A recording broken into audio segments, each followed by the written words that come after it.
I'm looking at these central pawns, and I'm getting a bad feeling about this light squared bishop. Now, the first question we have to ask, am I like a cold reader? Am I like a mentalist? I say, the arrangement of these pawns, it doesn't,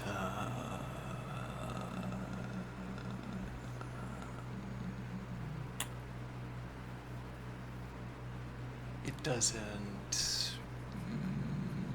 flow with the bishop. Flow? Is that a metric? Is flow a way of grouping together engine lines? Yes, actually, it is, in a way, or it can be used to group together engine lines.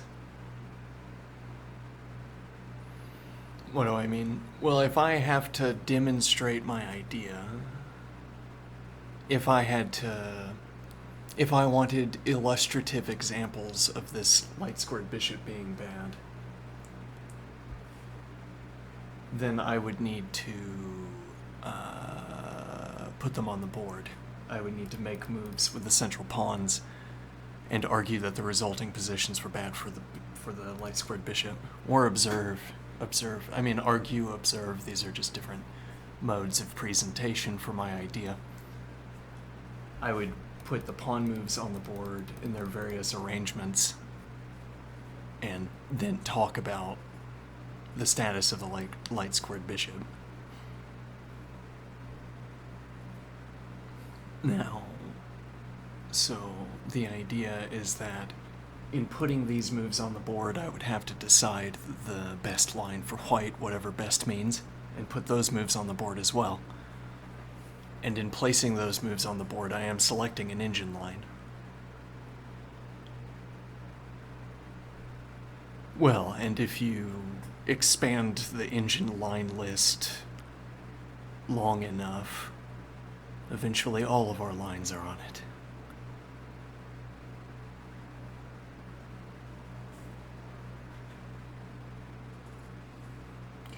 If we're better at chess, apparently, if we have certain salutary capacities with regards to chess, then when we choose engine lines, we'll be on the short list of engine lines instead of the long list.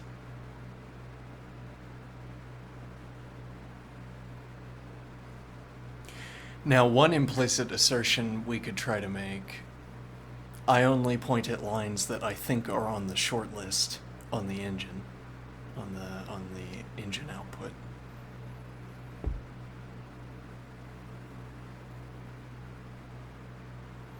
Though then that means what is available to talk about, what conversation we can have by playing a game forward is limited to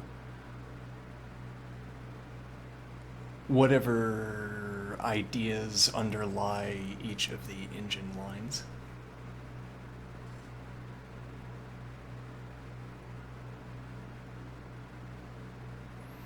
So to say, for each of the engine lines, at minimum in a constructive way, for each of the engine lines, I could begin to look at the engine line and then assert that there is an idea that underlies it. The reason this line, so with a comment, an appended comment string, I say, this line is in the top 3 engine lines because it properly responds to a given problem. Here is the presentation of the problem and the various improper ways of responding to it.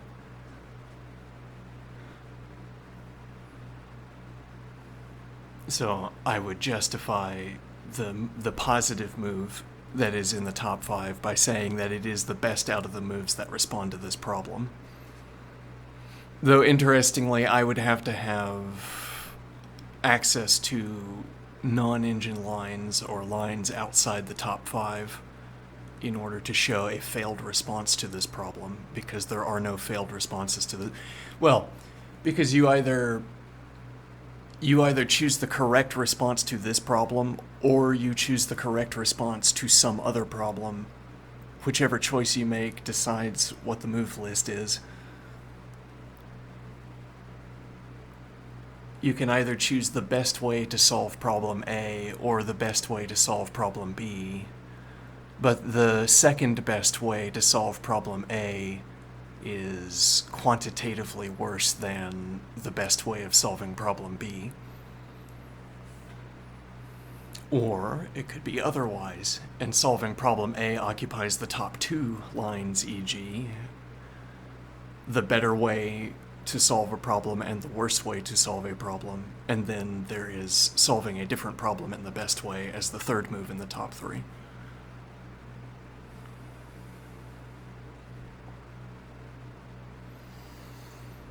So if I'm going to point at the problem that's being solved, and if I am going to use negative cases to do so, I mean, what I want to do is show lines that acknowledge the same problem but don't solve it as effectively. I end up needing to enumerate a negative case.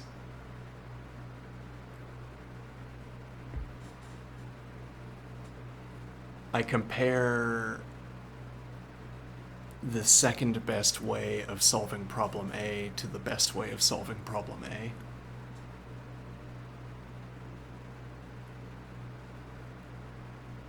Now, so there, as it were, there's now a subproblem. What is a subproblem? While solving problem A, there are various subproblems that are also solved by moves. So the best move for solving problem A solves more of its subproblems, or something like this. And the best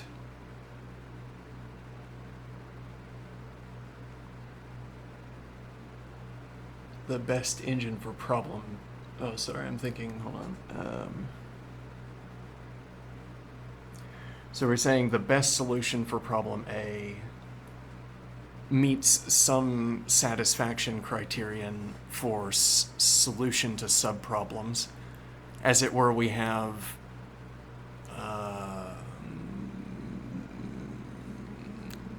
a bag of subproblems. No, well, we want to, as if we want to scatter a kind of scattered light onto a collection of subproblems. So if I laid out a token that corresponds to each subproblem on a table, and then I bombarded the table with light, and the light either lands on one of these tokens or doesn't. Okay, those are the subproblems. The scattering of light onto the table is the effects of a move relative to all of the problems for which it is a solution or not.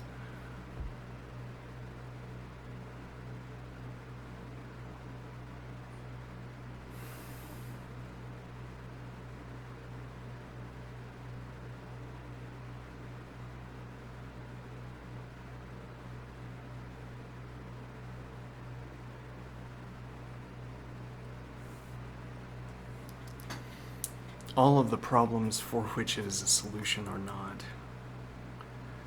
We're saying I have a table, okay, I have a 2-dimensional array, and I deposit subproblem tokens, or I don't. I might leave positions empty because they're not the subproblems I care about. Okay. There's no ordering to these subproblems except whatever emerges from our constructive process for the 2-dimensional array. Or maybe for some reason there's a geometric grouping a geometric specification for the grouping of our problem tokens that we've placed on the table.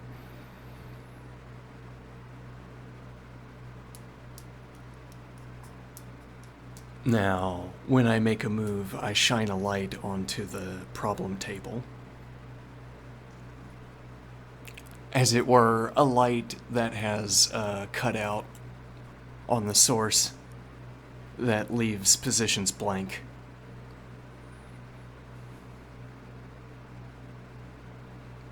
If the shaded light lands on an empty spot on the table, I take that not to be relevant or not a problem. Yeah, we're already using the word problem. Not defeating for my experiment, or not a quantity lost. Whereas if I place this cutout silhouette covering onto the light source and a shadow lands on a problem token, then my move has failed to illuminate one of the problem tokens.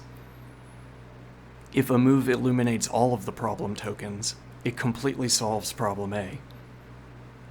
Okay, and now we're distinguishing the best from the second best by the fact that the best move shines a light on all of the problem tokens or more of the problem tokens that I've left on the table. Now, I could remove the cardboard covering. I choose a different move, and this strongly illuminates a different region of the problem table. Sometimes maybe the same problems, but we're thinking a distinct island of problems. Now my tokens, which we might think of as lumps of glass, colored lumps of glass on the table. Okay, just for memorization's sake.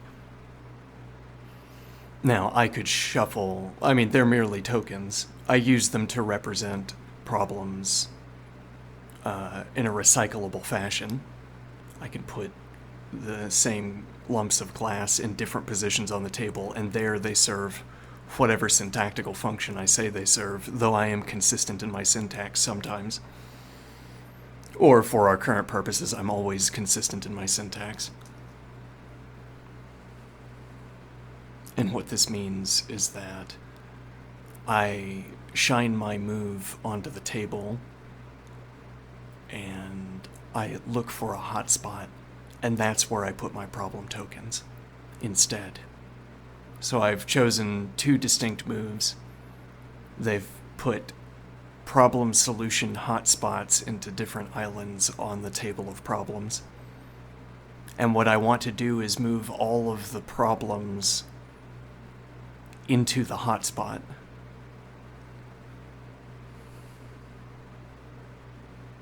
What does that mean? Well, but I don't get to choose where the glass tokens are located. The engine decides where the glass tokens are located. Or through some other process, we conclude where the lumps of glass are located. Okay. Safety OR. A backup OR. We don't get to decide where the glass lumps are located. That's decided for us. Okay. The engine says, here are where the salient problems are.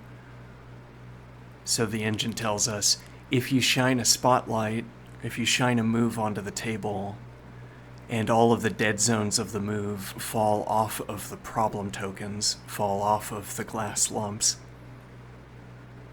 and enough of the lit positions fall on the glass lumps,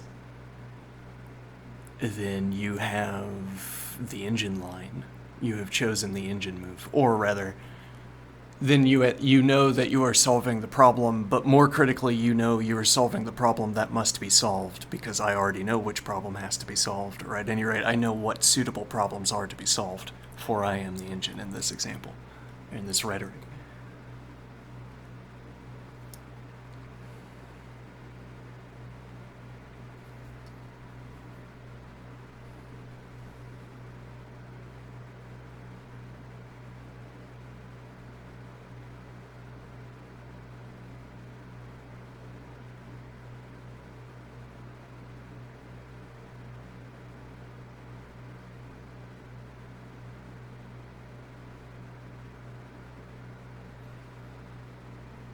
And now when I say that we can identify, we can choose a move, so we can test our moves, I guess.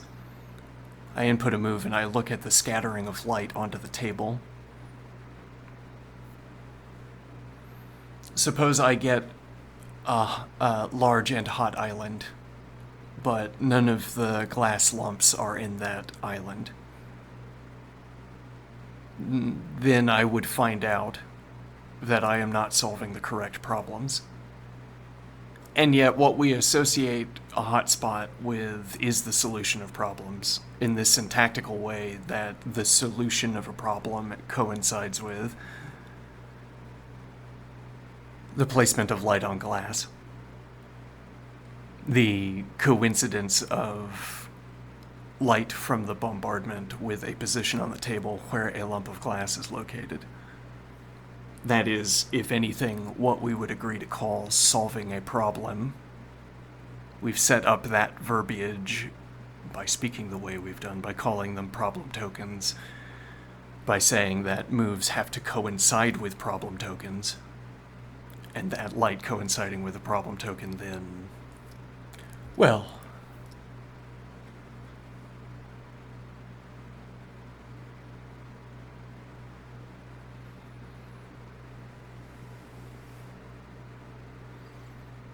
so and so I'm saying if I have a hotspot, this coincides with, it still coincides with solving problems. The idea of having a hotspot is that the problems could be located within the hotspot, and then we would be solving the problems. So this alternative state of the table is that the scattered constellation of glass lumps is instead grouped up inside the hotspot. Move a constellation of hotspots, and that's where the glass lumps are located. And then with a different problem, all of the glass lumps, some amount of the glass lumps are inside of the hotspot.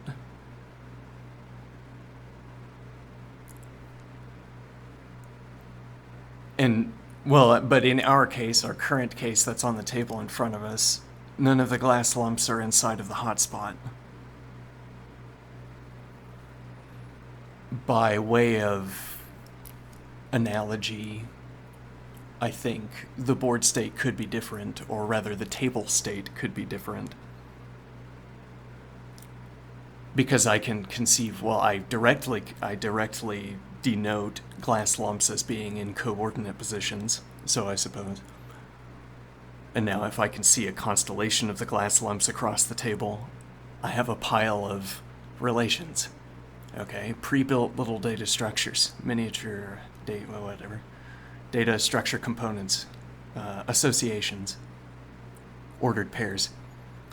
Okay, and now I perform a numerical operation on the ordered pairs. Okay, in order to turn all of these ordered pair values into the coordinates that are inside of my hotspot. Okay. If by no other means I could imagine a different state of the table where all of the problem stones are all located in the same region. But what is actually on the table is not like that. And interestingly, what's on the table is not like that in two distinct ways. I mean that what's on the table, we have the hotspot and the glass stones are not there. Okay, and when I look at the distribution of glass stones on the table, I don't see them all deposited within one hotspot. I see them deposited in multiple hotspots.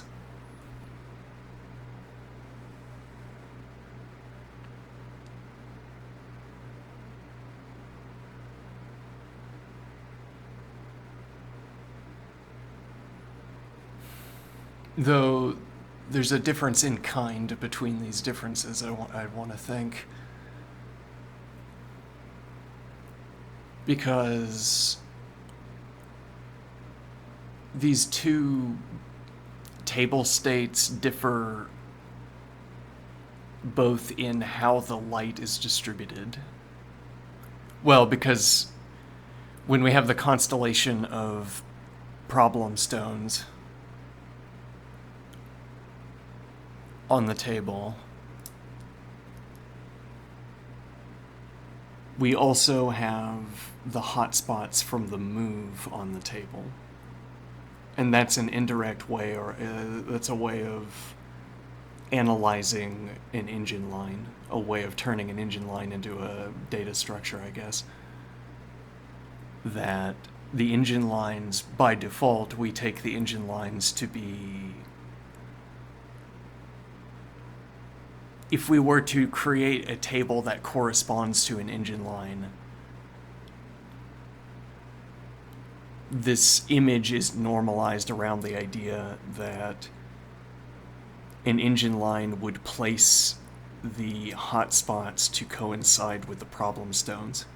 Or at any rate, our best method for tracking, identifying problem stones is to derive them from engine lines.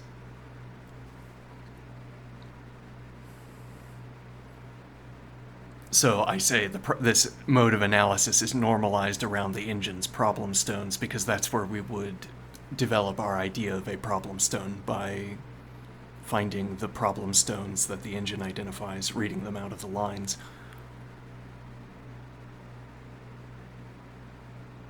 So, by default, with an engine line, whatever scattering of stones there is, it's going to line up with the hotspots.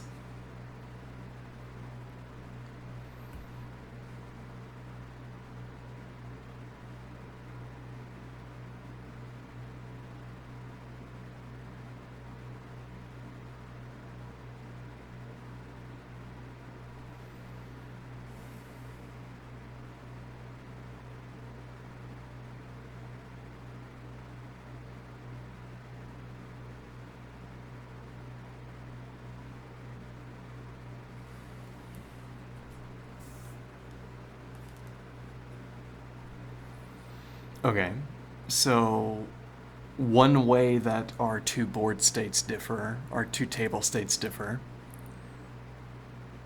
the engine line... let me think here. The engine line has a coincidence between problem stones and hotspots, whereas our hotspot does not have a coincidence between problem stones and hotspots. Okay. There's this other difference, which is that if you did cluster the problem stones into our hotspot, they would have spatial characteristics or coordinate characteristics relative to each other that make them differ, that make problem stones behave differently or have different characteristics. Different, whatever that means. We're saying there's a scattered constellation of hotspots in the engine line, and there's one hotspot in the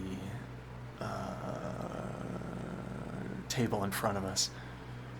If the problem stones were inside of our empty hotspot, they would be closer together on average than if they were scattered in a constellation.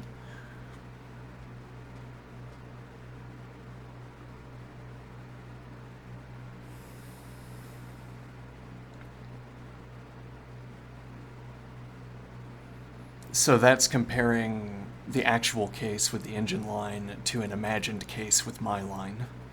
The actual case in the engine line is a coincidence between the problem stones and the hotspot. The imagined case is where the problem stones would have to be if they were clustered inside of my hotspot. We can imagine that by way of analogy, as it were. We can imagine all of the problem stones clustered inside of my hotspot, and then they would be closer together. The average distance between them would be lower. Or whatever other metric we could identify as being diminished.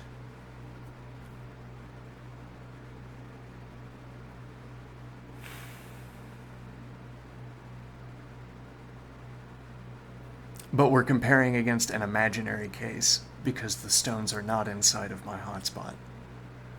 It might be impossible to deliver the stones into my hotspot, and then I would be comparing a real case against an impossible case, interestingly.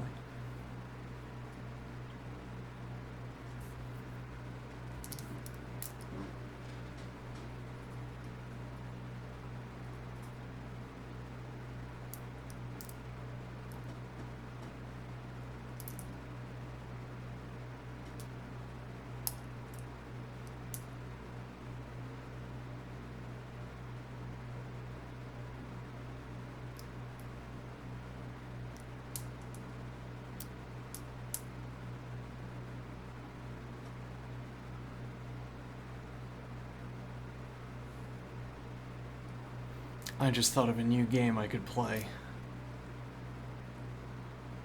with my noisemaker, my 2 weights on a cord. I've never done this before, but I could intentionally wrap the cord around my fingers. Inorganics beware. I could wrap the cord around my fingers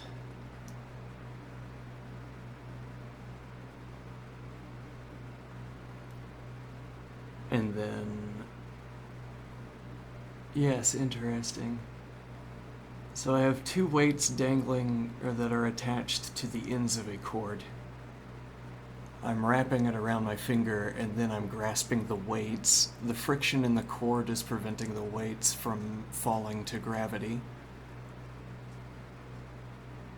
And so the friction in the cord, right, it keeps the weights in position while I move my fingers to the weights. And now that my fingers are on the weights, I pull down to overcome the friction.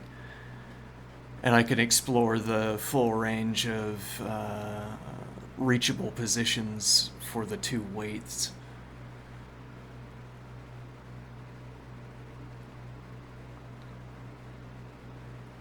What do I mean? So I can, however far my fingers can push one of the weights down. Okay, now the weight is the weights on the end of the cord are stable. And now I move my fingers to the other weight, and I can push down as far as I want, extending the length of the cord as much as I can. And then the weight will stay in that position while I transfer my fingers back to the other weight. And now the idea is I increase the length of one side of the cord, and then I wrap it. Yeah, but we're already at 2 coils, and this is too much friction. Or we're only at 2 coils, and this is too much friction.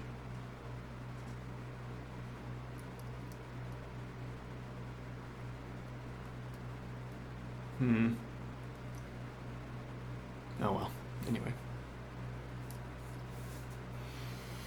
So we were saying the question of alignment between problem stones and hotspots, and then this other question which is about the characteristics of the hotspot, a constellation of small hotspots as opposed to a central hotspot. As it were, if I had a finite amount of heat that I could distribute however I wanted, I could put it into one big lump in the corner, or I could put it into a constellation. Okay. But talking about these hotspot distributions requires a different mode of speech. Suggests a different mode of speech anyway. Because we're not asking about whether the problem stones are inside the hotspots in this case. Now, what it means to talk about a hotspot is connected to the problem stones. What do I mean? Well, I could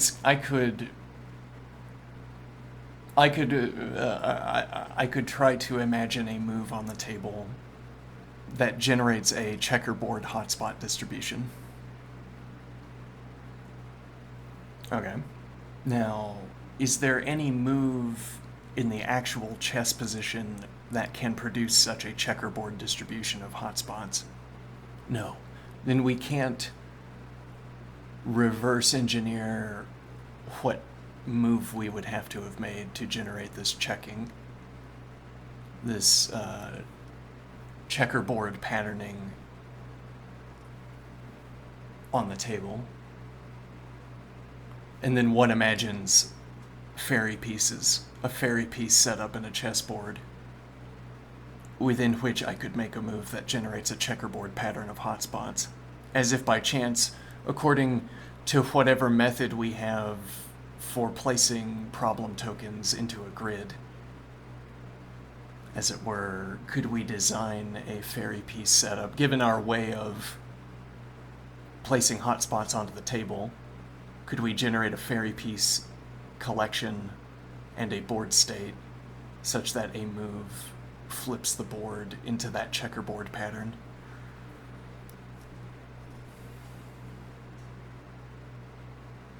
Okay, but instead what we're thinking is that I make a move and I'm looking at something completely different. It's like a slideshow. Or sometimes move sequences occur and we see the continuous development. Interesting contribution. Sometimes we make moves forward and we see a continuous development of the problem stones. And what this means is that it is a ground level crystalline growth off of a problem stone structure that we can identify. So we can feed the problem stone structure into a function and generate the crystalline growth state.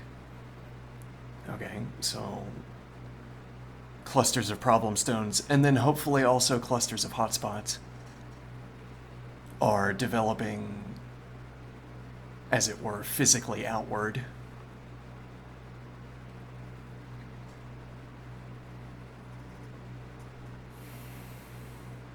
As opposed to the more typical move we're imagining. We're supposing we would have to reconstruct our grammar or reconstruct our syntax by talking about what kinds of statements we wanted to be able to make. We're retroactively creating a syntax that would allow us to speak the way we want to speak. Okay. And what I mean by that is...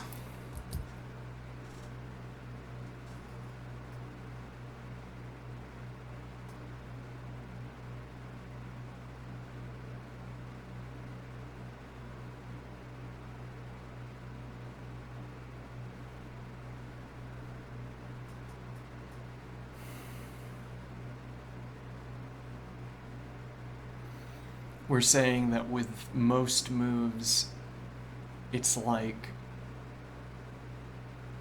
jumping a polarity value. I make a move and we get a wholly new scattering of hotspots.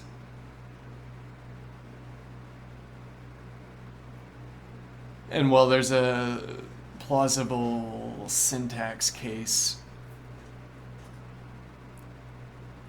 that can correspond to this, which is that if I make a move that solves problem A, if it solves it, if it solidifies, e.g. if it solidifies a board state at the end of pawn activity. So one side finds a flank move is playable because it will freeze into a favorable position by force. So you make a flank advance, and the flank freezes.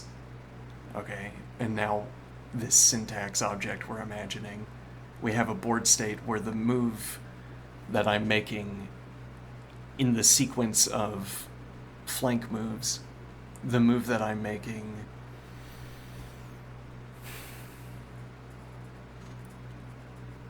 keeps a continuous growth of hotspots out from a location on the table. And now, when the last player freezes the board state, presumably the opponent freezes the board state as required, now the relevant problems jump on the board. Now, e.g., readily imaginable comes the move on the other side of the board, the flank move on the other side of the board. With the idea being you could set up a board state where one player gets to choose to freeze a flank of the board and then has initiative at the end and then can initiate a move sequence that also freezes the other side of the board.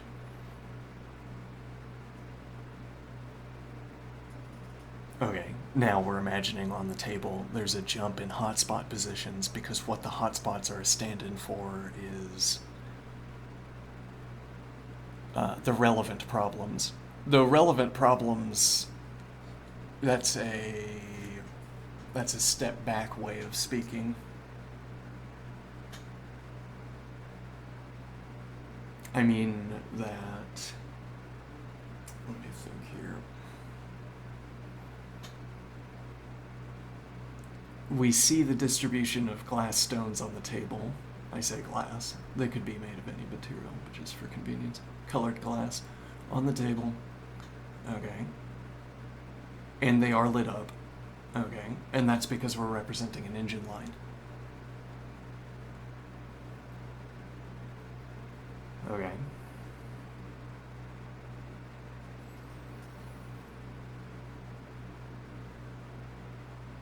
Now we have observed one way our lines fail is that we project a hotspot onto positions other than where the problem stones are located.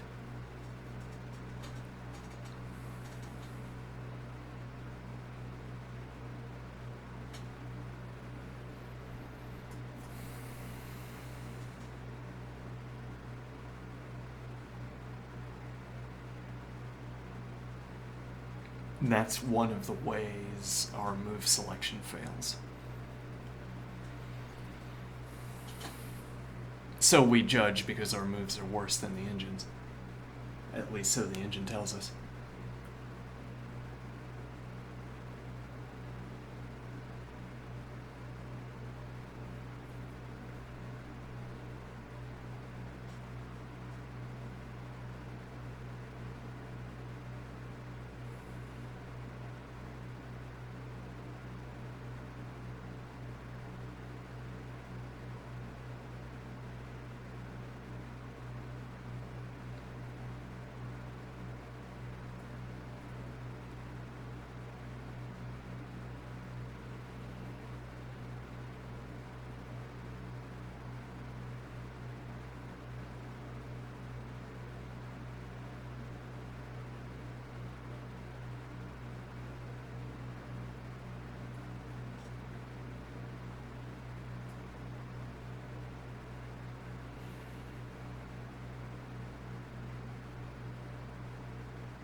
Now, the idea that what problems are relevant to be solved jumps once one side of the board freezes.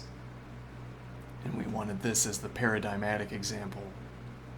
And to carry by analogy over to I make a move and what is relevant flickers, or what's relevant jumps.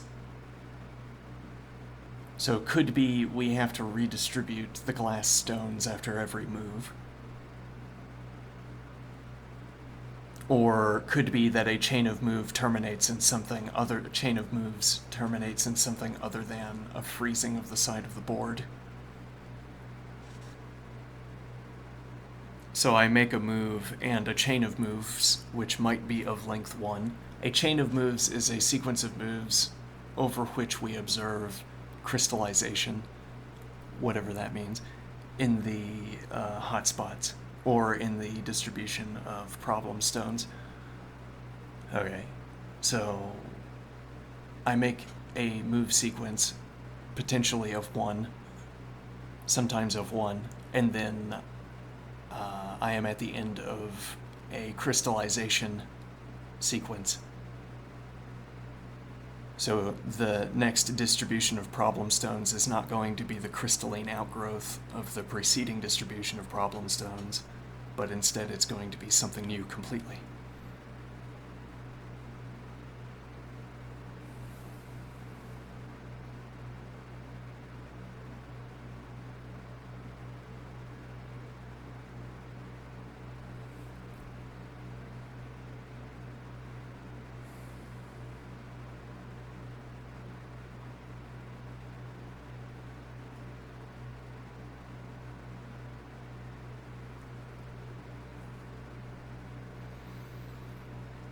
What kind of control do we have over the distribution of problem stones? Well, I think embedded into our image, the only place we have observed problem stones to be located is in distributed clouds, as identified by the engine. Constellations. Okay, and I have no good reason for why they would be in constellations. It's just this blinking unknown right in front of our face.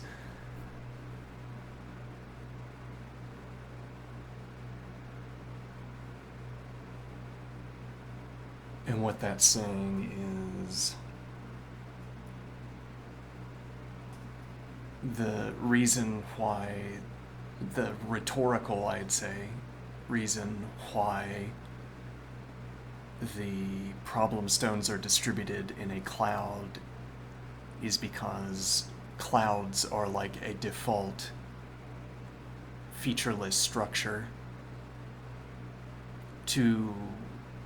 If I said instead that they were in neat rows, the hotspots of the engine lines, that somehow the engine maintains neat rows,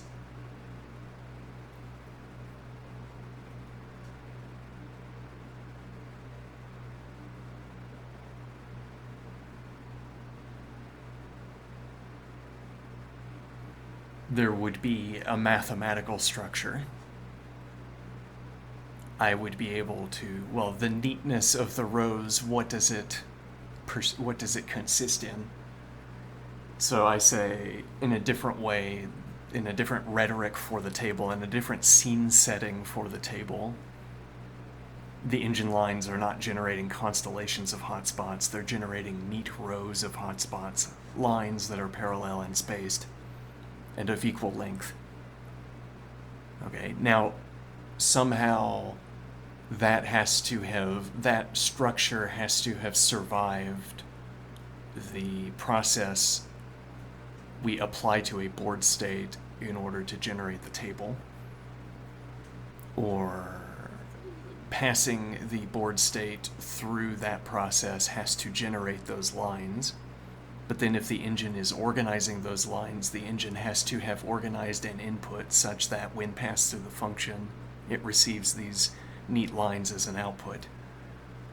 So I suppose that the mathematical regularities I identify, I reckon the mathematical regularities I can identify in the neat parallel lines must have a correlate back in the board state. There must be some functional relation between a structure I can identify in the board state and the neatness of these lines, or the characteristics of neatness, the mathematical descriptions I could apply to the neat lines. Now, when we had constellations of hotspots, as it were, our function is a scattering function. Now, maybe you could scatter light in such a way that the scattering, in fact, focuses it. I mean, that you have a light source, you scatter it into, well, for instance, interference patterns. You pass the light through slits, though that seems like a little bit different than what we're talking about. This is more like passing a light through a lens, and then the lens... Okay, yes, as it were, okay, we read the structure of a lens. It has imperfections. A lens. I'm gonna go ahead and turn off my monitor for a moment. Alright, you have a lens. Oh, and what I mean by I'm going to go ahead and turn off my monitor for a moment is that if anyone is still waiting with bated breath for me to make a move on the board, that might not be happening for some time.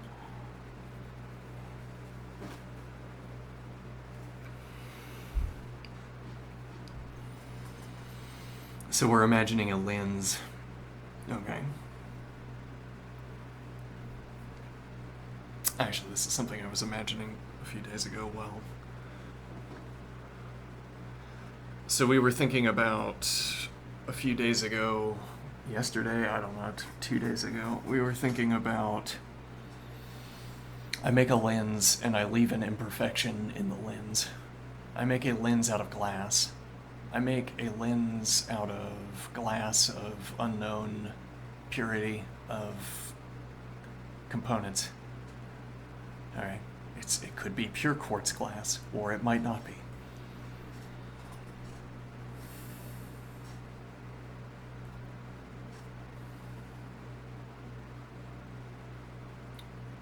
I create a quartz lens that has a single sector within it that contains an impurity. And then after we have the unit case, maybe we could expand this idea. You divide the lens up into sectors, and you divide the lens up into volume, into space, and then locate. Yes, well, so if we intentionally construct an impurity at the center of the lens, so we set the glass however that's done, I don't know, with safety equipment, I'm sure. When you obtain your finished product of the lens, okay, it has passed through the industrial process that will put it over the light source. All right, now at the center of the lens, in the center with any spatial regard, if you find, according to our tools, if we identify the central position of the lens, then there will be the impurity, the imperfection, the not glass. Okay. Now, all of our tools are tuned to glass. That is a cheap way of pointing at something more complicated to discuss, which is our instruments are designed so that we can pass physical regularities through physical media.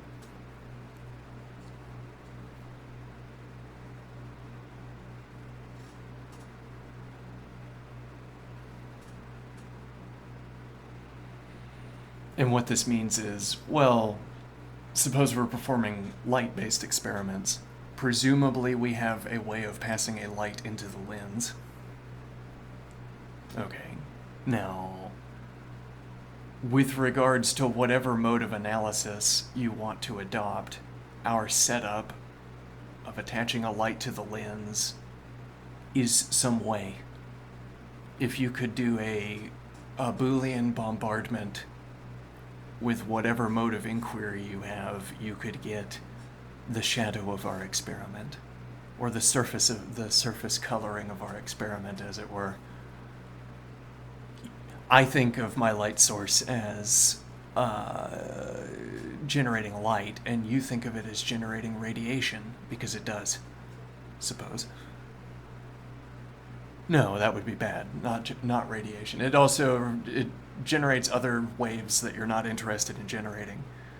As it were, you can have a more informed physicist and a less informed physicist. Okay, and the less informed physicist sets up the lens and attaches a light source to it. And by attach, I mean creates a physical bridge, though then I'm not going to elaborate on that.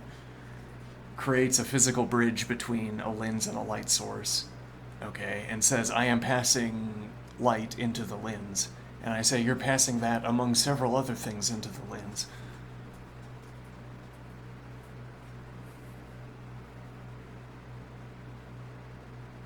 Now, you pass the light into the lens because it's physically active. You pass the other things into the lens without regards to whether they are physically active. Could be that the other effects that your light source is generating pass through the lens without being lensed.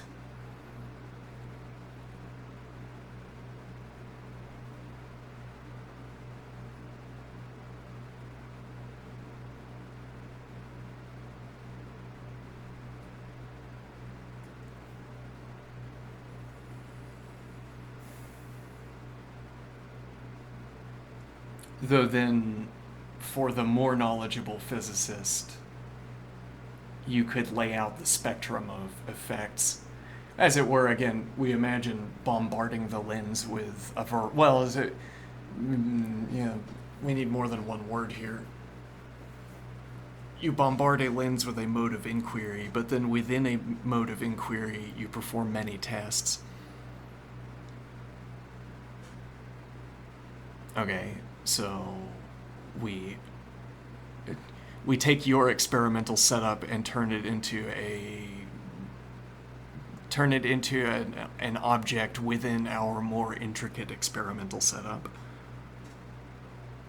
Like, we encase your entire experiment in epoxy and crystal, and then we carve it back when we want access to it.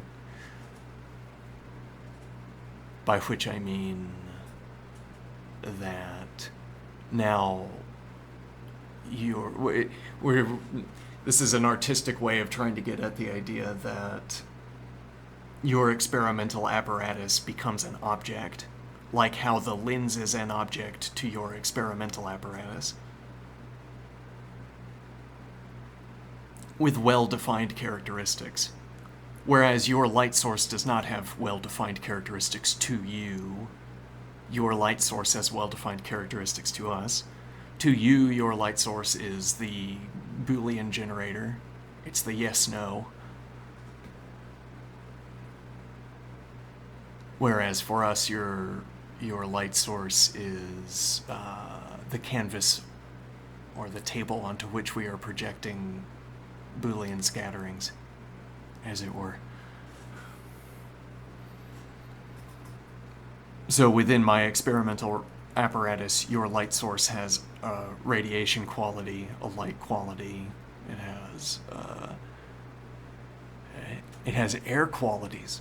We can look at how airflow passes over the surface of the lens, which is not something you were concerned with when setting up the connection between the light source and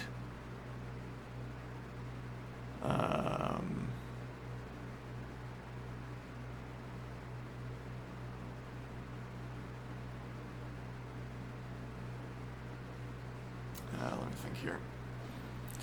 Okay, well, why do I want this idea? Well, we're going to bring this idea back in when we talk about the isolated region of not glass. Alright, so we have not glass at the center of the lens. I agree with you that it's not glass, though my physics is so much better than yours, and my glass making technique's so much better.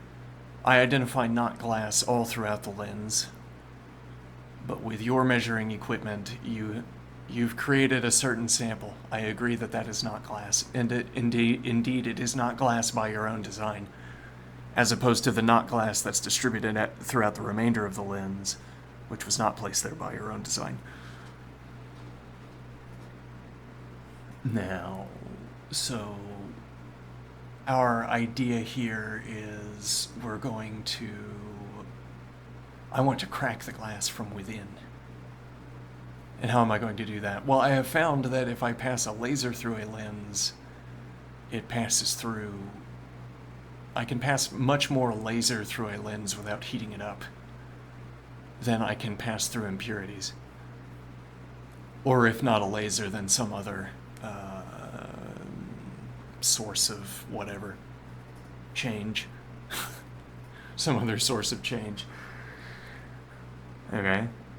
Now, so I want to shine our change source onto the imperfection at the center of the lens. Why is it centered on the lens? Makes the math easier to do. Gives us a mirrored coordinate system, and many of the behaviors of the glass, many behaviors of the lens we can subtract out cheaply. For instance, we could almost take the default stance of filtering out any symmetric effects present in the glass, in the pure lens, in the glass, as opposed to the not glass. So the lens is an object. Okay, so the glass of the lens, or the not glass of the lens. Okay. So the idea being there's going to be a gradiented spread of heat. Suppose, I don't know how any of this works, I could be completely wrong, but we could always change what I'm talking about, what objects I'm talking about. Sometimes we can change what objects I'm talking about so that my statements are still valid. I only need the structure of the statements, and then we can fill in what I was talking about afterward. But okay, for ease of continuation, suppose that at point of contact between laser and lens, there is a hottest spot. Okay, and now this hottest spot will radiate from the boundary of the lens into the lens. And I want to say this is a symmetric behavior. There are symmetries with regards to it, particularly because we're shining into the center of the lens. Okay, as opposed to some off position, off to the side, so that heat would be radiating from one of the quadrants or sextants or whatever the word would be. Octants. Whatever. So we're shining the laser onto the center of the lens on one side of the lens, and this makes the heat spread from point of contact obtain various symmetries around the circle of the lens. Okay, and we can subtract those out because what we're going so we suppose, because we think that if we could zoom in, if we could look more closely at the structure of the not glass, then we would see not symmetry.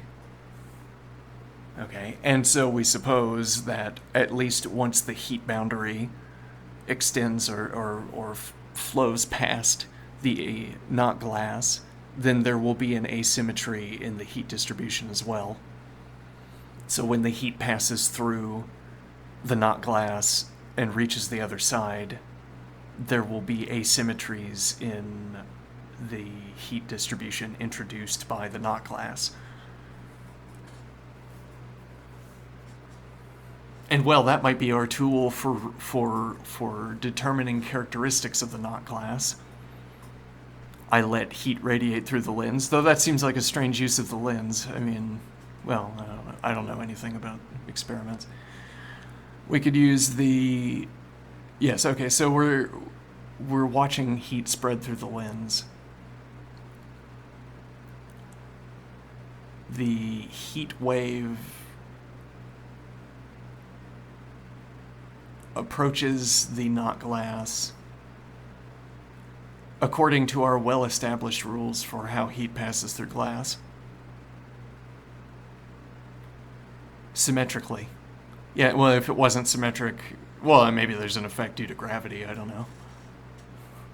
But if it wasn't symmetric, there would need to be a reason for that, I suppose. What difference could there be that makes the heat flow differently if I choose a mirrored position or a rotated position or any other symmetrical position, or a different position according to any other symmetry? Okay, but I watched the heat wave approach the not glass, and that had as well be a black box on a two-dimensional image of what I'm talking about, or in a video. Okay, and then the heat, naturally enough, reemerges on the other side of the black box. Okay, and it has hot spots, gradients, or local asymmetry, local deviations that don't fall along the same gradients we observed in the heat wave before the passage through the not glass.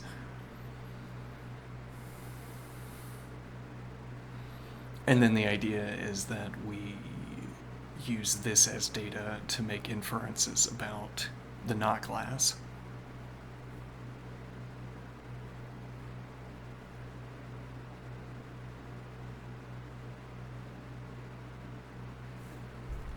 Okay.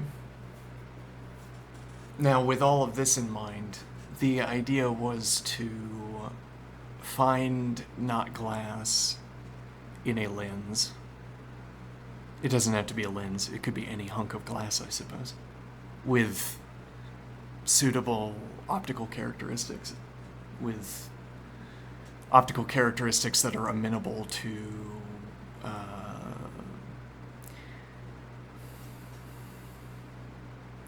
well, I mean, so our idea is transmitting heat as heat into the center of a lens where we have positioned or located, identified, not glass, for reasons to be elaborated on shortly. And the question here, let me think.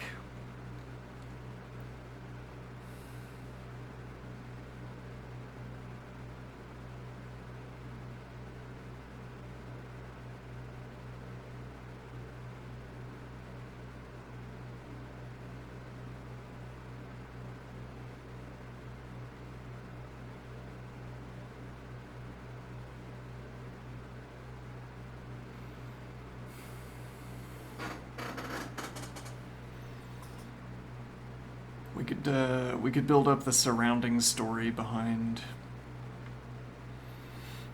Okay, well, we want to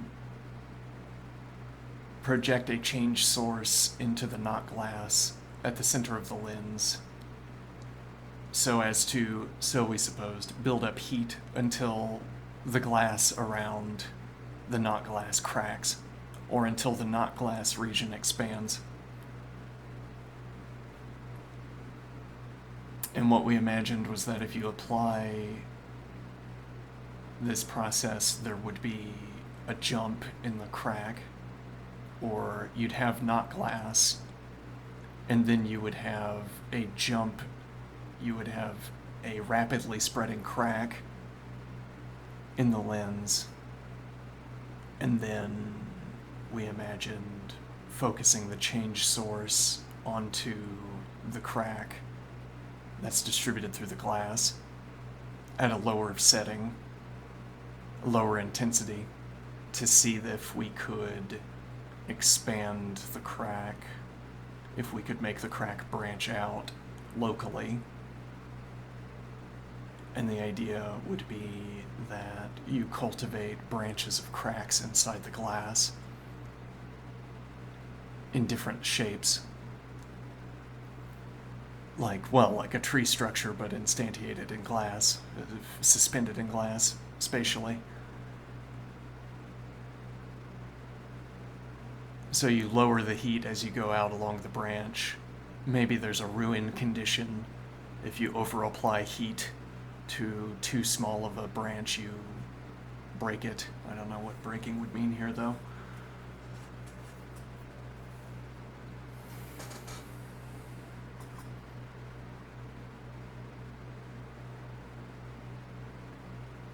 So you build up tree structures inside of a lens.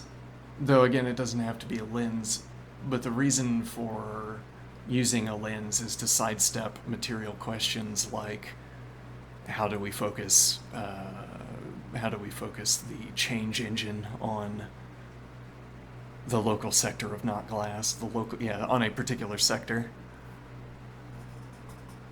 However you do it with a lens. Hopefully there's a way to do it with a lens. I know having glass shaped as a lens enables many activities that you can't otherwise engage in. Maybe it also facilitates the focusing of heat into not glass.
The purpose of this idea. Art. A grounding justification for many otherwise ungroundable activities.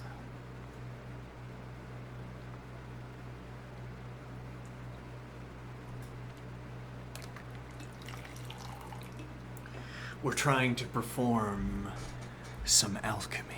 We're trying to turn base glass into wondrous gemstones.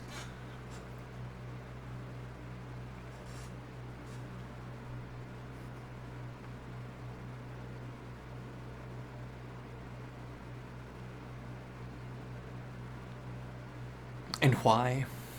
So that we have a computation sink. I miss my economics wanderings.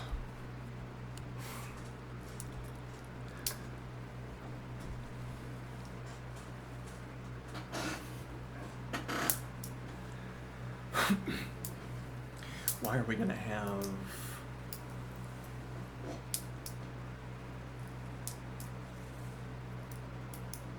Oh, I guess I can change the screen to blank. Let's see.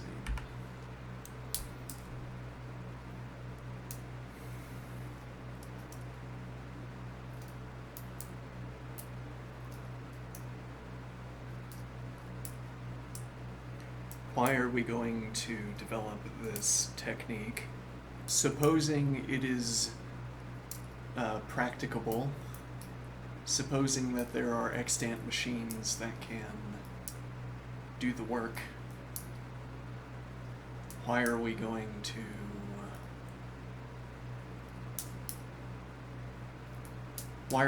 to crack trees into lumps of glass?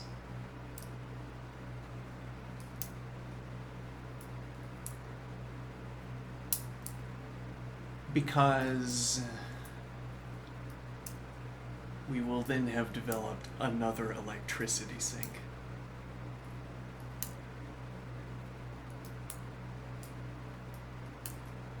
You know, there's an opposing current on this question. An opposing current, what do you mean? You said you want to research this glass technology so that there would be more electricity consumption, another demand source for electricity consumption. Indeed.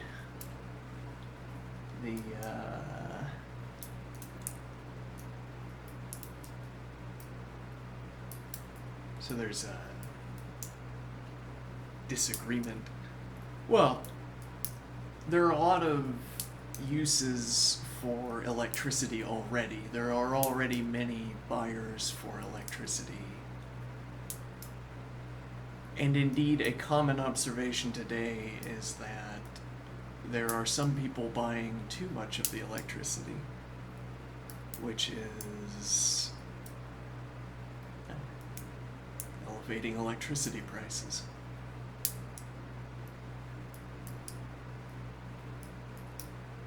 Okay. And they say that this is a bad thing. So I think their judgment at least would be that introducing or researching new uses of electricity is a bad thing. I mean, if another use of electricity became commercially viable, this would be a bad thing because demand for electricity would increase. And so would the price then. Is the microeconomic story, as it were, though this isn't really the typical division between macro and microeconomics. The short-term story is that a spike in demand for electricity is going to spike the price of electricity. So that introducing another commercially viable expenditure or technology that uses electricity is going to elevate the prices of electricity further. Yes, well, I mean, if you put it that way, someone would say, well, I mean, if you have a commercially viable process, that's what the electricity is there for. But that doesn't seem to be a reading in your case, or a defense in your case, because you're saying the commercial viability comes second, though it might be commercially viable. That's not the primary motivation. The primary motivation is to spend more electricity. We want this process to be profitable because that means more electricity will be consumed.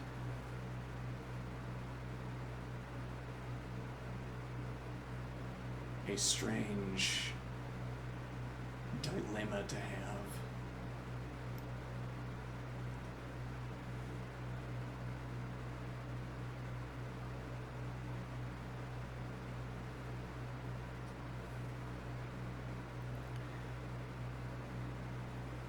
Is consumer use of electricity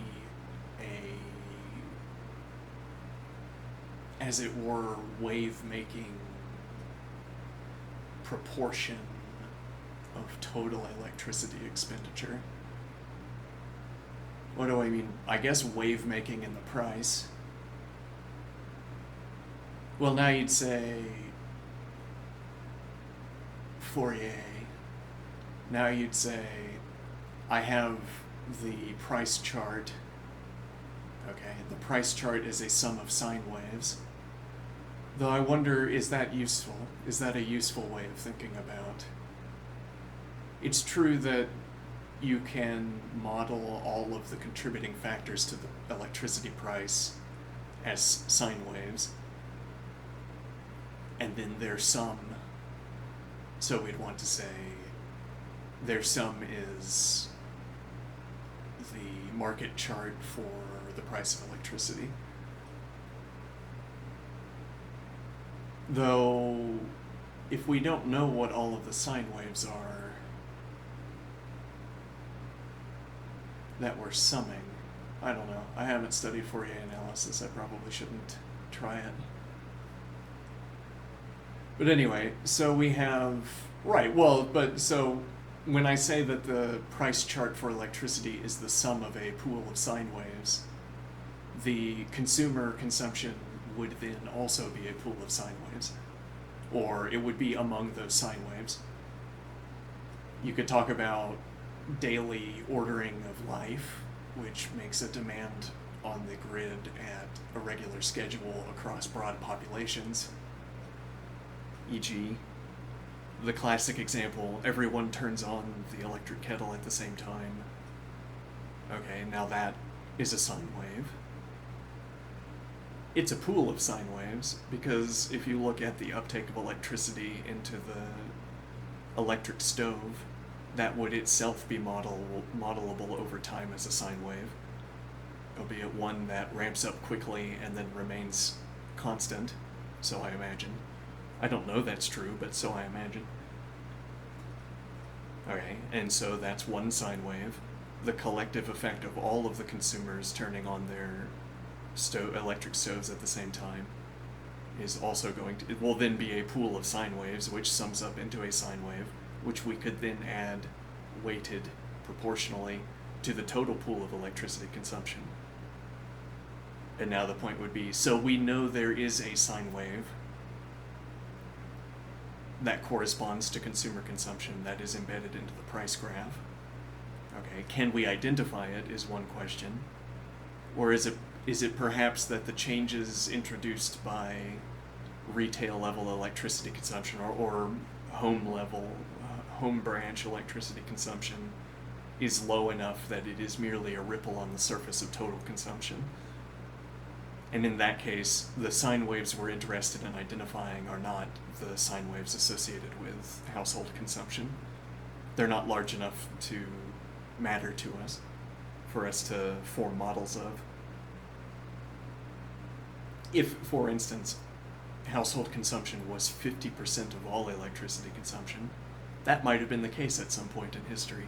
when the primary drivers of electricity consumption were people with money to spare, wiring their houses. Perhaps. Or we could tweak the data as much as we want. I mean, if we say non-government use of electricity, alright, well then we'd be tuning our data because, so I suppose, much of the earliest use of electricity was government use. One imagines. But okay, so if household consumption was 50% of electricity consumption, you could track the individual waves of people turning on their stoves. Yeah, if there's a town of 10 people and they all have electricity, and for whatever reason the electricity company monitors this separately, you could put your finger on the electricity price graph locally and trace the turning on of the stove, or the uptake of the stove of electricity.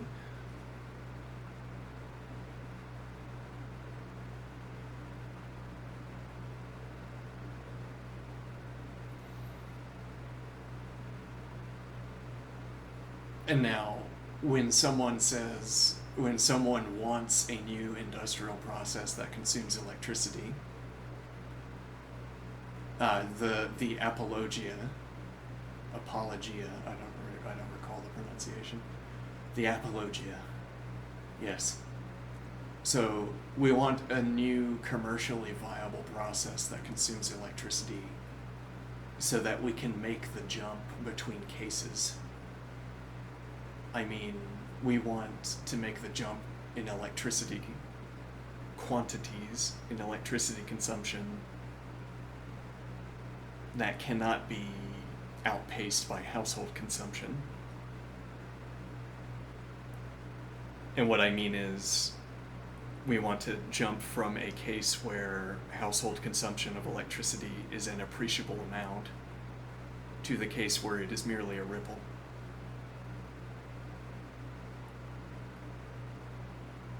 So rather than being a structure that we care about in the electricity prices, well, as it were, we keep the electricity prices stable for other reasons. Or rather, electricity prices are kept stable by automatic mechanisms, arbitrage mechanisms. Locally, anyway, they're kept stable. And then one supposes arbitrage mechanisms over longer periods of time keep it stabilized over longer periods of time.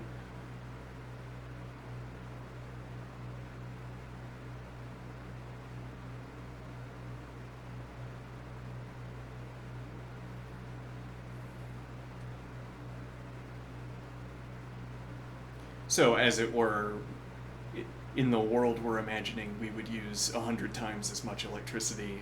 Household consumption, yes, okay, we get tenfold increase in the size of the grid or whatever.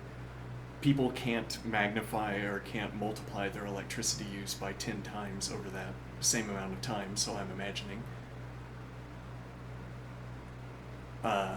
Unless you're running a server out of your house or something. I mean, if you had...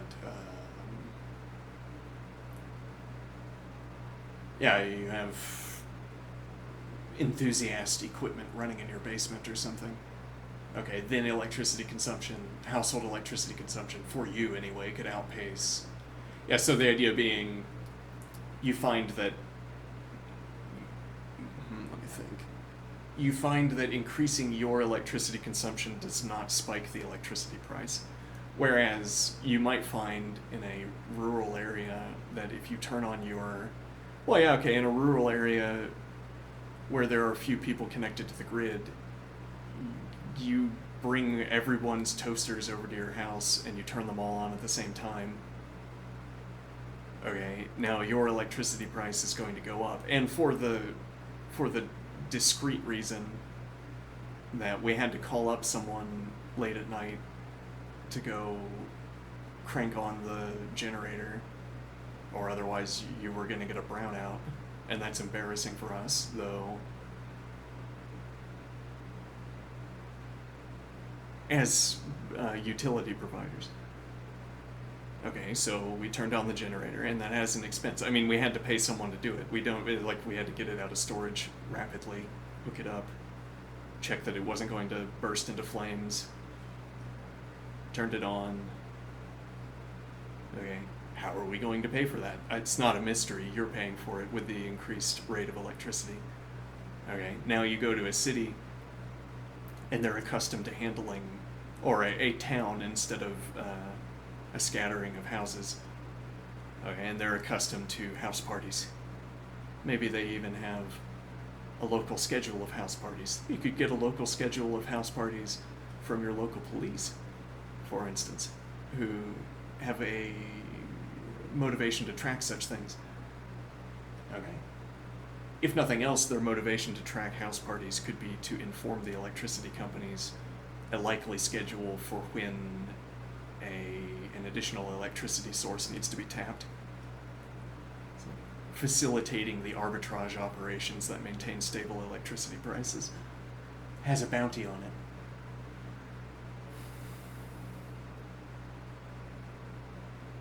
Okay. So you move to a town, you hook the 10 electricity consuming devices, appliances into the wall, and you get a small spike in electricity price. Okay. Or now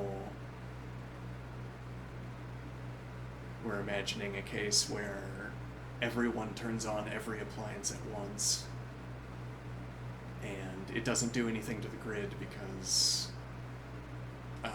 household usage is not an appreciable amount of the electricity that's flowing, the electricity market. There is maybe a bounty for ensuring, as it were, households have golden access to the electricity grid, along with various other critical organizations have golden access to the electricity grid. And that creates an arbitrage gradient itself. I mean, this golden access to the grid means that if household demand does shut out some other financial activity from the market, that's the finance gradient. If you had enough forewarning to the electricity grid, or to the utility managers, they could have orchestrated an electricity source that did not push that least profitable activity out of the market.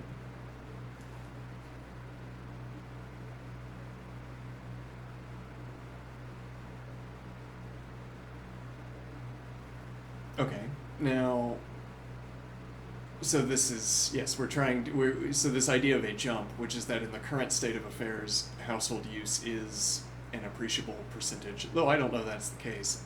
That's an ask around kind of question.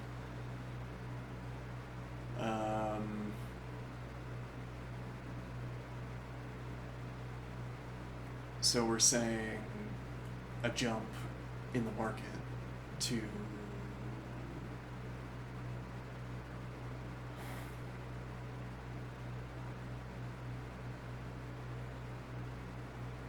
a spike in demand. Well, why would you want this state of affairs to jump instead of occurring over a continuous period? Why do we keep coming back to this word, a jump, in the scale of the electricity market? So the alternative idea is that at some point in history, their household usage of electricity made up 50%, then it made up 49, then 48, then 47, etc. Okay, and over time, as we see in this sequence, ... over time we see a reduction in household electricity consumption as a percentage of the total market. Okay. If it's desirable to have household consumption be a small percentage of the market, why do we have a strong preference for a jump to that state of affairs rather than a continuous update?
Unclear.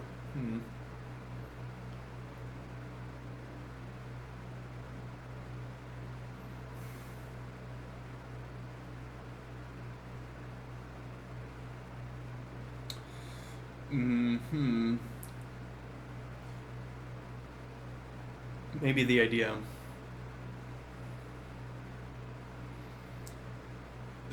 that a continuous transformation of the grid allows time for structures to form that are optimized around a continuous sequence of the change, of the transformation. And what does that mean? Suppose, grant that this is not the empty set. Okay, not an empty set. Okay, there are economic structures that proliferate when household electricity consumption is in the range of 45 to 25%.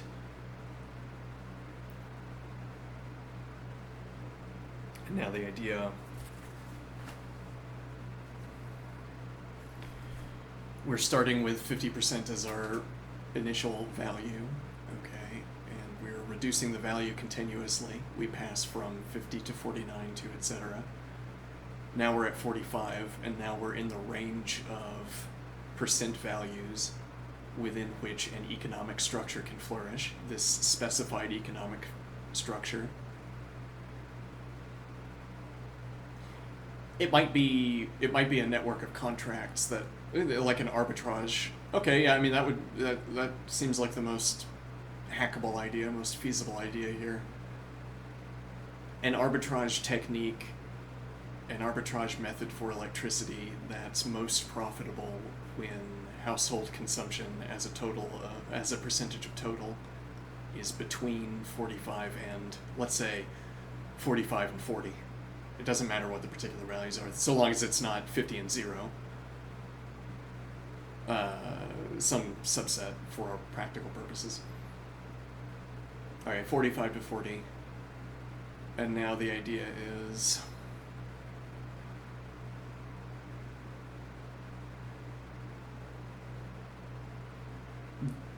because we're undertaking the continuous process, we're passing through to 46% and now 45%, and now we're in the range of percentage value. Well, notably, years will correspond to these percentage value changes in the continuous case, as where we continuously add new sources of electricity, but not in appreciable quantities.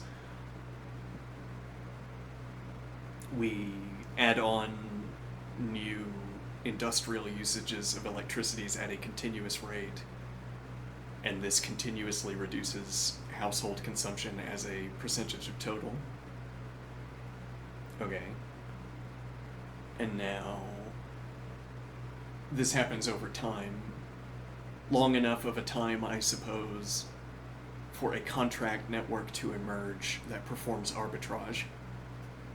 We're saying this non-empty set that we were talking about now needs to include, or now only needs to include, arbitrage contracts that only work when household consumption.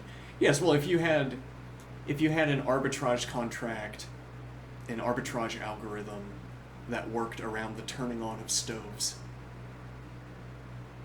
electric stoves, you optimize your trading, your electricity algorithm, your arbitrage algorithm to take advantage of a pattern that is baked into the turning on of a stove.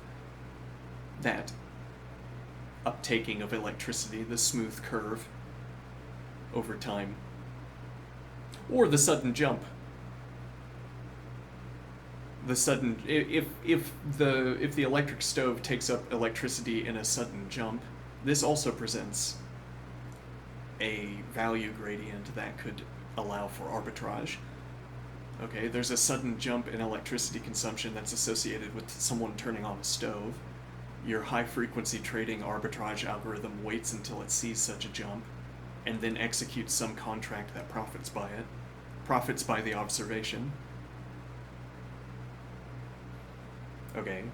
Now, this would only be relevant as an arbitrage mechanism, one supposes. This would only make a big enough jump, a large enough jump in electricity prices when household consumption makes up a high percentage of total. Though the only case where this could happen is where, again, you have 10 people with stoves and that's the whole grid. Well, there's 10 people with stoves, and then there are 10 stovetop, I don't know, chemistry operations or something. Commercial use. Okay, now, so someone turns on the stove in this grid, and that creates a swing in prices that's large enough for an arbitrage opportunity. But if we maintained this ratio, so now that there's 1 million people with electric stoves, and there's 1 million chemistry operations on 1 million additional stoves, split in two still, now one person turning on the stove is not enough of a jump in the price to allow for an arbitrage opportunity. So instead there'd have to be some, well, okay, your arbitrage contract then notes that stove activation is clustered across households. All right, people, there's I mean, I would prefer the arbitrage opportunity off turning on a single stove, but it's not large enough for our example. Well, anyway, so you have an arbitrage contract that takes advantage of the cumulative effect, or the clustering of people turning on stoves at dinner time, say, or tea time, or whatever. Now, what is the idea? Well, the size of this jump, the possible extractable value of this for this arbitrage contract is going to shrink in absolute terms as household consumption becomes a smaller proportion of the total electricity market. Okay, now we have an example of an economic object that proliferates when household consumption is between 45% and whatever other percent. Okay. Now, so someone creates such an arbitrage network contract and leverages it. What does that mean? They say it's worked for weeks. It looks like it will continue to work, and they're right, and it works for a long time, and then they leverage it because of its regularity. And what leveraging this arbitrage contract means is that if the arbitrage contract remains correct, there's no problem. If it deviates, there is a magnified problem. Okay, a way of redistributing risk, I guess. Okay, now so we get to the lower bound of the household percentage, and this contract is running into problems. It's over leveraged.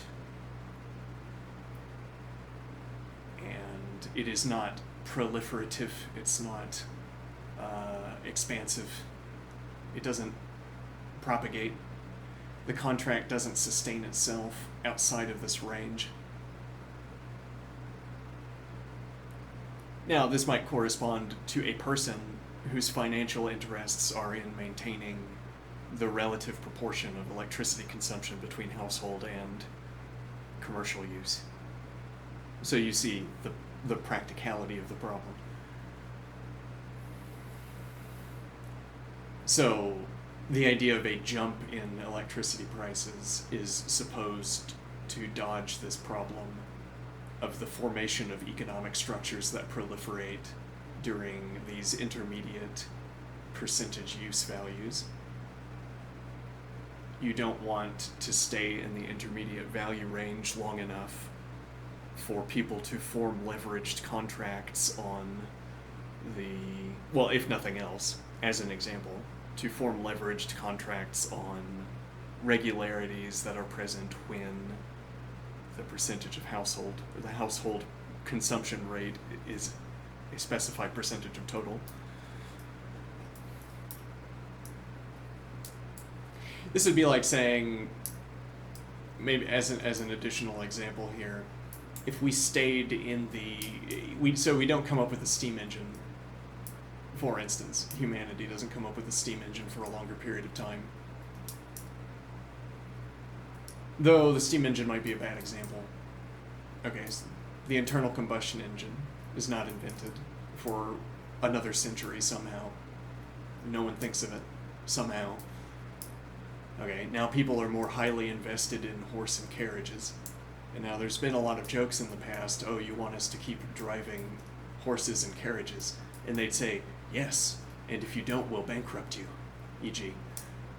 Or, yes, I do want you to keep buying horses and carriages, and that's why I'm going to make cars illegal, e.g.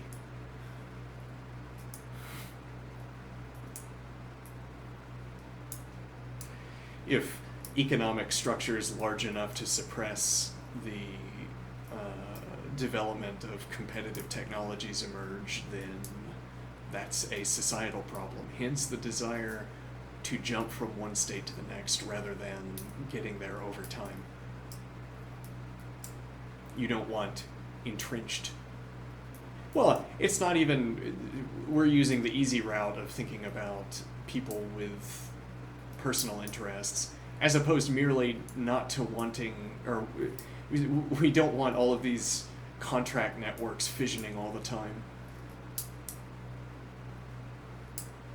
We don't want the buildup of the concentration of money behind arbitrage algorithms and then the dissolution of those arbitrage algorithms all the time happening, for this reason that there's a tendency for these arbitrage, for the particularizing reason that these arbitrage networks get themselves leveraged and then there's fallout. All right, you make the jump instead and these economic structures can't form.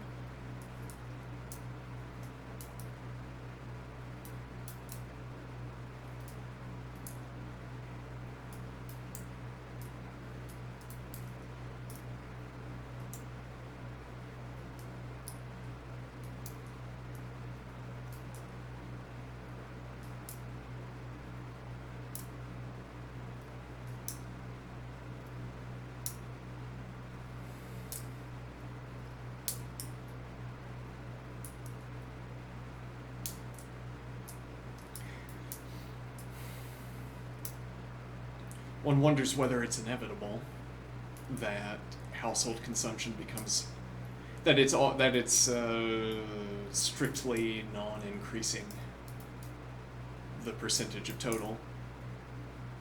I mean, for instance, when graphics cards were introduced and people started making video games to justify passing electricity through graphics cards.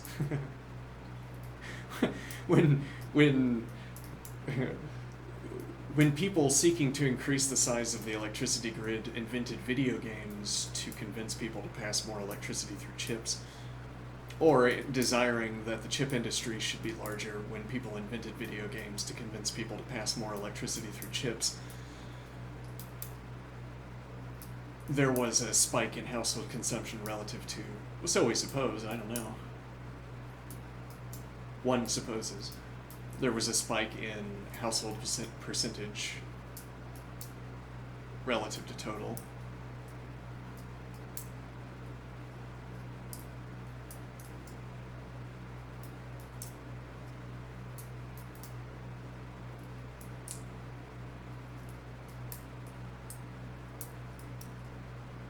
And now, and so one tries to extrapolate the enthusiast equipment, or even the mid-range equipment. I mean, any of the equipment, because it's all a shadow of the enthusiast equipment. I mean, a shadow in a highly quantifiable, with a highly quantifiable meaning. Mid-range equipment is a shadow of the enthusiast equipment. So if I say the enthusiast equipment is increasing in electricity consumption every year, the same is true of the mid-range equipment, budget equipment, etc.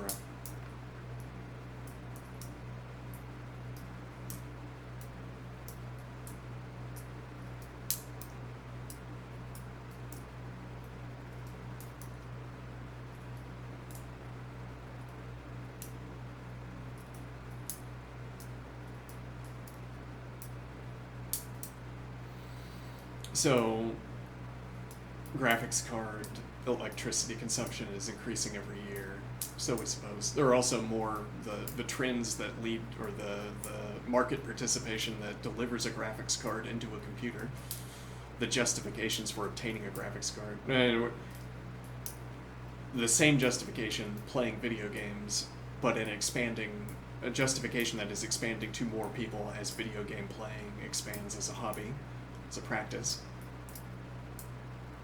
So more buyers of graphics cards and more electricity passing through the graphics cards, where year by year the more electricity through graphics cards is a continuous increase, as it were, whereas someone plugging in a graphics card and using it actively is a jump.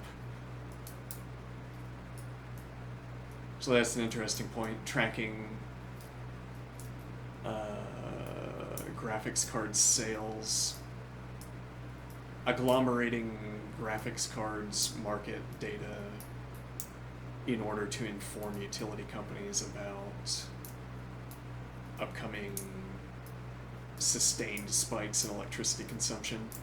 Like if there's a spike in graphics cards acquisition in a region, that's going to be a sustained increase to electricity consumption in the area. Because most commonly what it corresponds to is an uptick in the number of people playing video games, which corresponds exactly to data in the ledger books.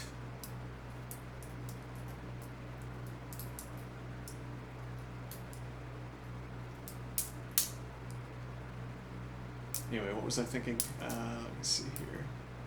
Well, so it could be the case that this uptick of graphics cards use and graphics card consumption, and really more broadly the uptick of personal computing, might have slowed down the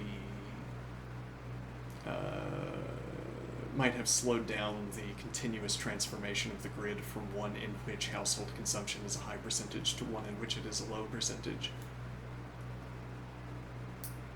Okay, but I can, if nothing else, I can imagine a furnace, an electric furnace, that consumes as much electricity as household consumption. Is it profitable? If it is, how many such furnaces are profitable?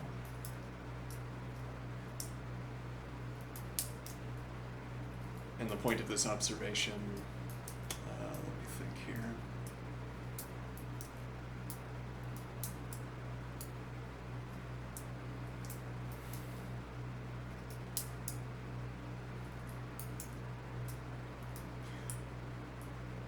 We're asking whether household consumption as a percentage of the total market is on the long trend decreasing, so that household consumption makes up less and less of the market, the electricity market, every year. And our story-based conclusion was that you simply can't pack more electricity consumption into houses. I mean, one practical point, you'd burn out the grid in a lot of places if you tried to keep pace. Like if you haven't updated the wires in decades, one supposes, or the transformers or whatever, you simply can't pass enough electricity through them to maintain the percentage, maintain the ratio. So then household consumption in your region at least must be decreasing relative to the total market as a percentage.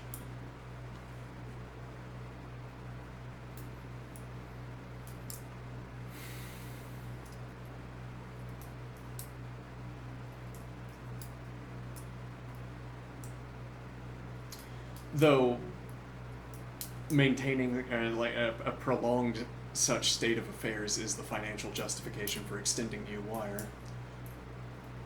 As in, you can't be pushing the limits of old wire for long before there's a finance gradient that's fixed. A finance gradient that's jumped by installing new wire.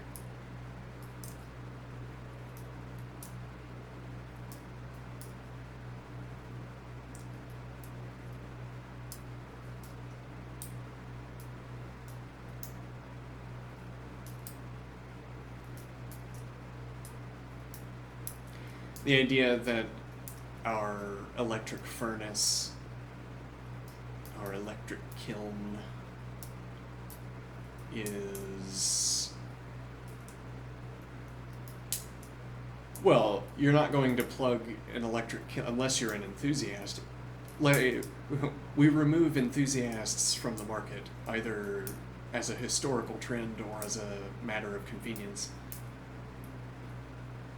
An enthusiast could have an electric kiln in the basement. People do not buy consumer-grade kilns. Maybe there aren't consumer-grade kilns. And then plug them into their basements because they're fire hazards. Or they are maybe forbidden to do so by housing contracts, this kind of thing.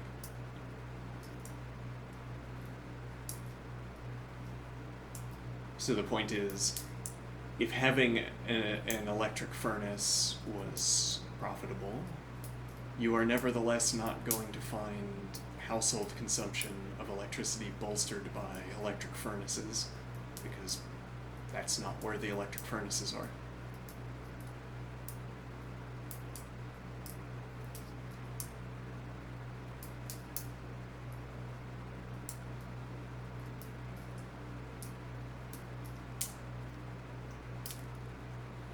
As it were, each new commercial activity, each new commercial usage of electricity would need to have some corresponding household usage to maintain the ratio, so that the ratio doesn't shift in favor of commercial activity. So we invent computers which have a definite, to be sure have a commercial use. Okay, and then there's also a corresponding household use. We update kitchens to have electric stoves. Restaurants. Cafes to have electric stoves, and now households have electric stoves. I assume households would follow up, where there was some point where where all of the stoves, whoever could have them, were gas stoves, and then not wanting to not having a financial justification for replacing an old stove, household stoves were replaced later. Though safety concerns might lead people to make that, take that expenditure early relative to restaurants.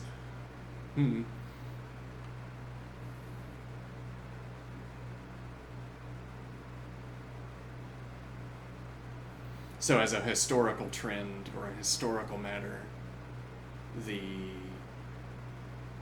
switch from gas stoves to electric stoves would have trailed the switch in the commercial sector. The commercial sector with a financial interest, financial motivation, justification for accumulating electric stoves or replacing the extant stock of gas stoves, leading the cost reduction, leading the scaling effort, where at the end of the scaling effort, electric stoves are cheaper than gas stoves, and then become ubiquitous over time, if for no other reason than that things break and get replaced with their modern, their contemporary correlate.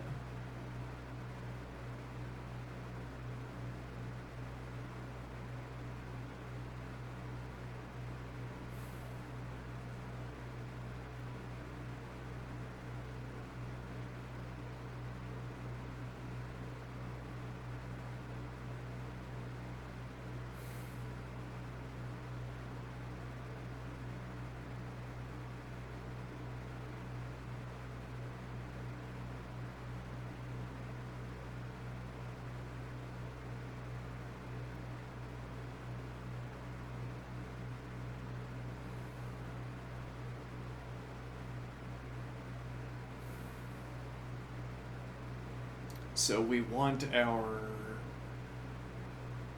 Well, we need a word for this synthetic gym we're talking about. We're... we need a name for this possibly empty set containing the object that I described, which is not glass in the midst of a lens that cracks into a gem. The output of our alchemy. How do we make...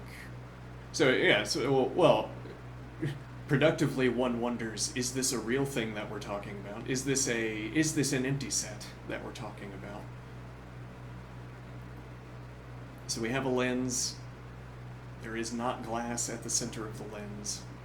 The not glass, we suppose, has a spatial distribution. There might be a more informed physicist who would say that what we take to be the spatial distribution of the not glass is in fact one instance of a tessellated regularity, so that the not glass we identify is merely the local representation of a broader not glass structure, where the not glass you identify is a node. There are other tessellated nodes of the not glass in the lens, but you can't identify them. Okay, but for us, at our level, we see not glass spatially distributed in the lens. We think we can put a box around it to specify its spatial distribution. Okay, we use our spatial distribution of the not glass to conduct a scan. Okay, we scan the surface of the box. The light passes through the scanning effect, first strikes the boundary of the box, then passes into it, then passes through the other side. Okay. We systematically scan the box. We catalog the effects. We use irregularities in the effects, or regularities in the effects, to, I suppose, to shrink the box. The idea is that we want a better spatial accounting than merely a blunt box that surrounds the not glass. We want to think of the not glass as having as if a tree-like structure that branches out into the glass, so that we could shrink the box or make the box tighter in various regions of our initially specified not glass space. Okay, and we would get closer to the tree but not cut out any of the tree. Okay, and now we have a new box distribution. We perform another scan on that box distribution, and by this procedure, tighten the box further and further around the not glass. This, I suppose, is a prelude activity to determining what inputs could crack the glass, or could spread back out into the glass from the not glass. We're looking for some change induction that we can introduce into the not glass that will, well, I say crack the glass, but I mean change the glass in any identifiable way. We want an effect that, well, our idea of the glass cracking is that we pass enough change quantity into the not glass that at the boundary between not glass and glass, a new structure emerges into the glass, I suppose. So we reach some critical value of input, and then there is a jump where cracks spread from the not glass sector. Okay. Now glass is not cracked. When it is cracked, we stop talking about it as glass, and so it is not glass. So the cracked structure that jumps out from the initial not glass sector is the growth of not glass. Now, we reduce the power level of our change input, we zoom in on the not glass, and we try to grow it out further by what we suppose is a comparable process. I find a new not glass box. I bombard that not glass box with change, with input, and then it either branches or doesn't. It either cracks or doesn't.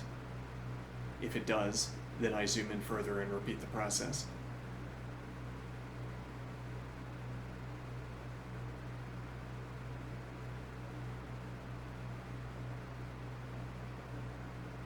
Okay.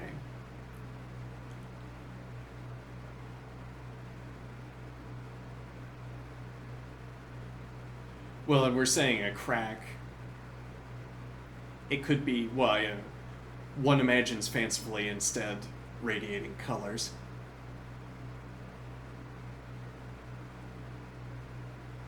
Like depositing somehow, well, heat radiates from the not glass, and the heat colors the surrounding glass.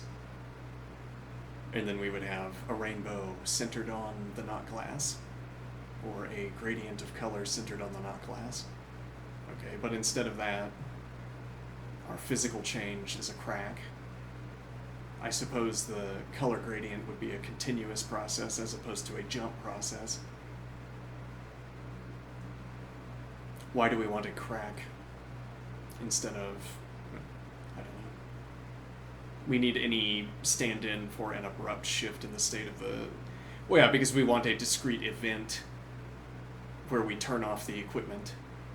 The discrete event occurs, we turn off the equipment, and then we can examine rather than continuing to input.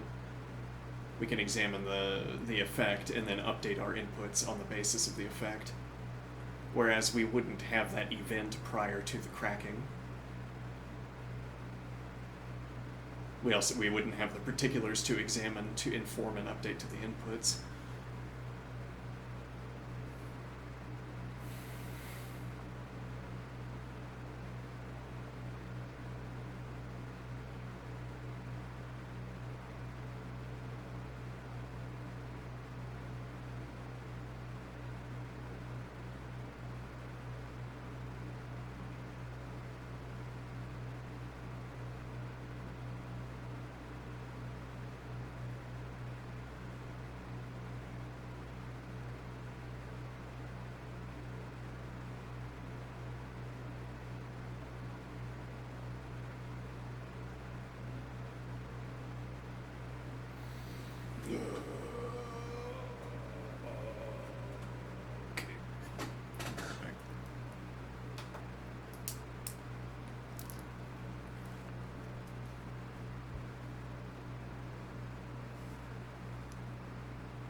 Okay, I have returned.